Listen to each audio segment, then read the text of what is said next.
और international platform से खड़े हुए जी, small man in big offices, बड़ा कुछ कहा है आयशा, कुछ अब छोड़े, हम तो रिपीट भी नहीं कर सकते। तो आपका क्या ख्याल है कि वो इसके साथ डिबेट करेगा?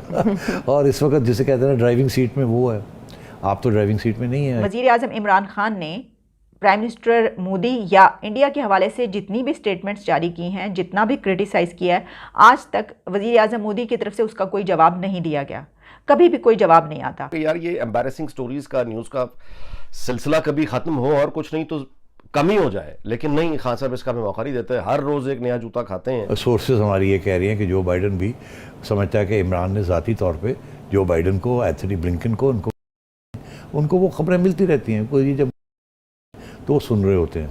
उस पर बाइडन ने अगर जवाब दिया तो पहला जवाब तो ये होगा कि ब्लैकलिस्ट। और हिंदुस्तान से बहुत सी चीज़ें तजारत के ज़रिए सस्ती आ सकती हैं, जो कि चाइना से भी ज़्यादा सस्ती आती हैं, ट्रांसपोर्ट बहुत कम है और फौरी तौर पे आ जाती है। चाइना से आने में महीने 2 लग जाते हैं। अब आप बेसिकली ये कह रहे हैं कि हमने आपसे तजारत करनी है जी, और आप थे जिन्होंने तजारत बंद की थी, उन्होंने बंद नहीं की थी। क्या जब वो अपने लीडर्स, जो कि उनकी कांग्रेस पार्टी, उनकी अपोजिशन पार्टी के बड़े लीडर्स, इंडिया के इतने बड़े लीडर्स हैं, अगर उनको भी वो जवाब नहीं देते तो क्या वो वज़ीर आज़म इमरान खान की बात का जवाब देंगे? जय हिंद दोस्तों, a very warm welcome to Hindustan special channel. Pakistani prime minister Imran Khan ने रशियन टीवी को दिए गए एक इंटरव्यू में डिबेट के जरिए प्राइम मिनिस्टर मोदी को बहस करने को कहा। इमरान खान ने कहा कि इस तरह दोनों देशों के बीच विवाद सुलझ सकता है, लेकिन पाकिस्तानी मीडिया में इमरान खान के इस बयान का खूब मजाक उड़ाया जा रहा है। पाकिस्तानी मीडिया ये चर्चा कर रहा है कि मोदी साहब तो इमरान खान के ट्वीट का जवाब देना भी पसंद नहीं करते, डिबेट तो बहुत दूर की बात है। पाकिस्तान को यह समझना होगा, जब तक आतंकवाद को बढ़ावा देना बंद नहीं करता तब तक ना तो कोई डिबेट हो सकती है और ना ही ट्रेड। पाकिस्तानी प्राइम मिनिस्टर की ओर से दिए गए इस प्रस्ताव पर भारत की तरफ से कोई प्रतिक्रिया नहीं दी गई और प्रतिक्रिया आनी भी नहीं चाहिए। जो रुतबा मोदी साहब का है, इमरान खान उस लेवल का आदमी ही नहीं कि उसके साथ कोई डिबेट की जाए। पाकिस्तानी मीडिया ने इस मुद्दे पर इमरान खान की खूब खिल्ली उड़ाई है। इस डिबेट से सेठी साहब, आपको लगता है कि पाकिस्तान और भारत के दरमियान सब कुछ नॉर्मल हो जाएगा? आयशा, सवाल ही पैदा नहीं होता। ये डिबेट 70 साल तो हो गए हैं, डिबेट चल रही है। पता नहीं कितने प्राइम मिनिस्टर्स एक दूसरे को मिले हैं, कितने जर्नैल एक दूसरे को मिले हैं। तो ये भी मसला आपको हल होने वाला तो नहीं है। अब तो खैर और भी मुश्किल हो गया, क्योंकि हिंदुस्तान ने उसका आइनी स्टेटस कश्मीर का तब्दील कर दिया जी। तो वो तो अब, और खान साहब ने तो इसको, अब पहले ये था कि रियासत के दरमियान इश्यूज़ थे, ठीक, मगर ज़ात इसमें नहीं आती थी।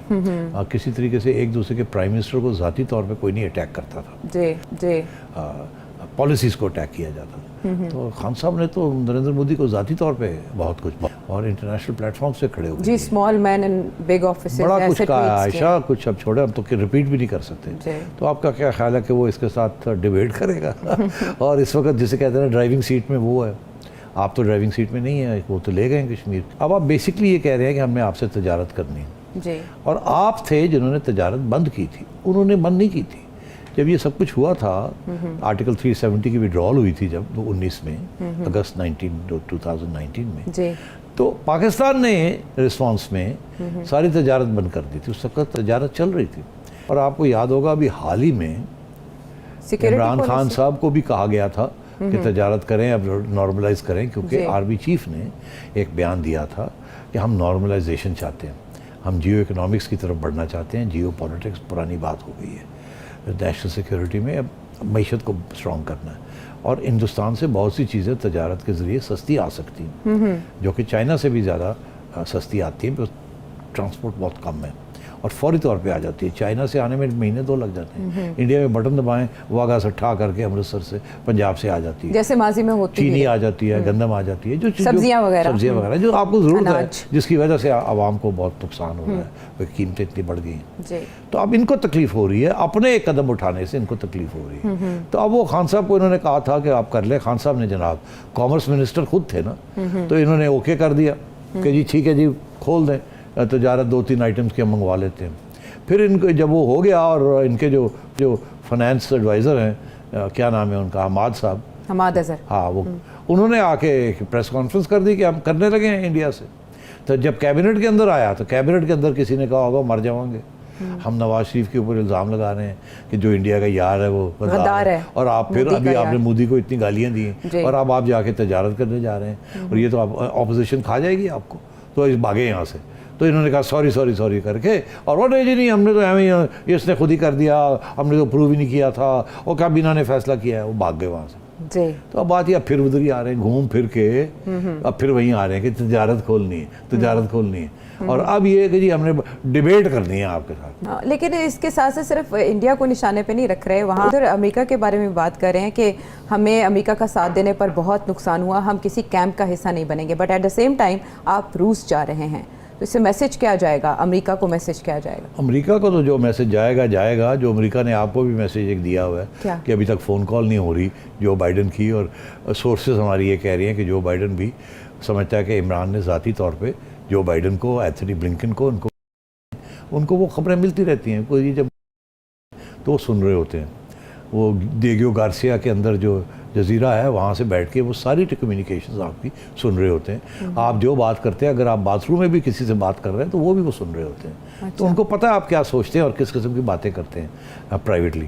तो अब बात यह है कि उधर से हमारी जो इस्टेब्लिशमेंट है आयशा, इस्टेब्लिशमेंट बड़ी कीन है कि हम किसी ब्लॉक में ना जाएं। हम चाइना के बहुत करीब हो गए हैं, जिसकी वजह से अमेरिका अब हमें शक की निगाह से देखता है और हमें तकलीफ़ दे रहा है। FATF की तकलीफ़ है और भी बड़ी तकलीफ़ें हैं, IMF पूरी तरह ताउन नहीं कर रही, वगैरह वगैरह। सवाल ये है कि भारत की तरफ से इसका क्या जवाब आएगा? सवाल ये है कि क्या PM मोदी इसका कोई जवाब देंगे? आज तक वज़ीर आज़म इमरान खान ने प्राइम मिनिस्टर मोदी या इंडिया के हवाले से जितनी भी स्टेटमेंट्स जारी की हैं, जितना भी क्रिटिसाइज़ किया है, आज तक वज़ीर आज़म मोदी की तरफ से उसका कोई जवाब नहीं दिया गया, कभी भी कोई जवाब नहीं आता। बल्कि भारत में तो ये कहा जाता है, तज्ज़ियाकार ये कहते हैं कि PM मोदी अगर किसी को जवाब देना पसंद करते हैं या किसी की बात भी करते हैं तो वो नेहरू और गांधी से शुरू होते हैं, इनको भी कोई जवाब नहीं देते।